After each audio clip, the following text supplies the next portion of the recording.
mapurisa ari kunzi akarowa vanhu more than 10 zvekurowa vachivamanikidza kuti vaimbe nziyo dzechimurenga. Hazvina kumira zvakanaka. Kusangana kwataita paKulian TV mhuri yeZimbabwe. Kana uchangosvika panapa first time yako, gara wasubscribe, ukomenda, walike, ushare, ndoramba ndichidzoka nema-updates nezvimwe zvese zvinonga zvichiitika.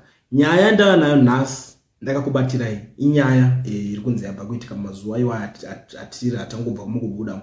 Pari kunzi in Kai, law enforcement by police Zimbabwe plummeted scary depths as some ZRP officers flogged more than 10 villagers and forced them to sing some liberation songs during a brutal crackdown conducted recently. The Kai villagers have asked the ZRP authorities to take remedial action. In Zimbabwe, ongosvika zvako ongobata wangorona wangovaimbisa nziyo dzekuti ngavaimba nziyo dzechimurenga.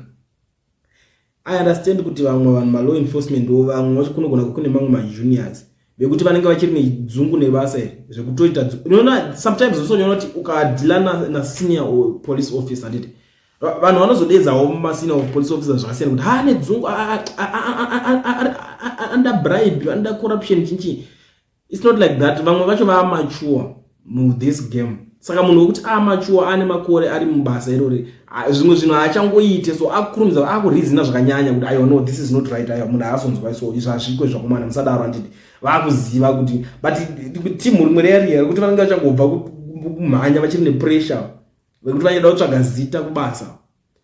Vatiparira munyika ino kutiparira chaiko chaiko nekuti iko zvinezvika list ravanhu vacho vakarowa rakunzi pana Ngube 52 years, Chiedza takaendesa 55 years were left nursing some injuries after they were severely assaulted by 7 ZRP officers from Manot police station in Goko in Midlands province, who went on a rampage on 14 July in a letter of complaint written to other officer.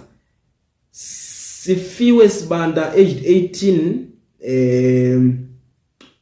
Bekitela Lunga, aged 19, and a 13-year-old minor, and Philemon Ngube, aged 21, Precious Kiwane, aged 25, Kolis Ngube, aged 27, Sisheling Siwe Chuma, aged 38, Sifiwe Ngube 45, Douglas Lunga 46, and Ruben do team racho iroro rekubatwa nekuseri kweroko.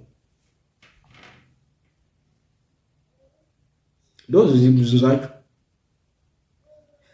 I understand ndikada kutanga kuda deep nenyaya iyi because inyaya dzekuti dzinotirwadza dzinotibata bata saka takada kunyanya deep nenyaya iyi munosanga kuti unotaurisa enjinji nyaya iri kubuda pane ma Zimbabwe lawyers human rights chinchi ndo vari kubudisa nyaya yacho, ma human rights vaya ndo vabudisa nyaya yacho vachitaura nyaya yacho irape ndaisa pa screen andisumboibvisa ndoramba ndakaisa ndo vabudisa nyaya iyoyo vachitaura zvinhu zviri kuitika.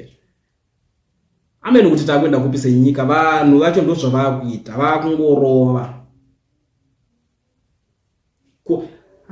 Amen. Munoona sei nyaya muri Zimbabwe ndangoona ndakakubatira ndangoni darike nepanapa ndikuzivise izvo zvese zvine zvichitika because inini shungu dzangu kuti muzive izvo zvese zvine zvichitika munyika yenyu. So kana uchinge wasvika panapa first time yako gara wasubscribe, ukomenda, ulike, ushare, ujoin this family. Tonapa tichingopanana nyaya dzese dzinenge dzichitika togara tiri updated tichiziva zvinhu zviri kuitika munyika yedu. Tell me in the comment section kuti nyaya iyi yekurohwa kwakaitwa vanhu munoiona sei.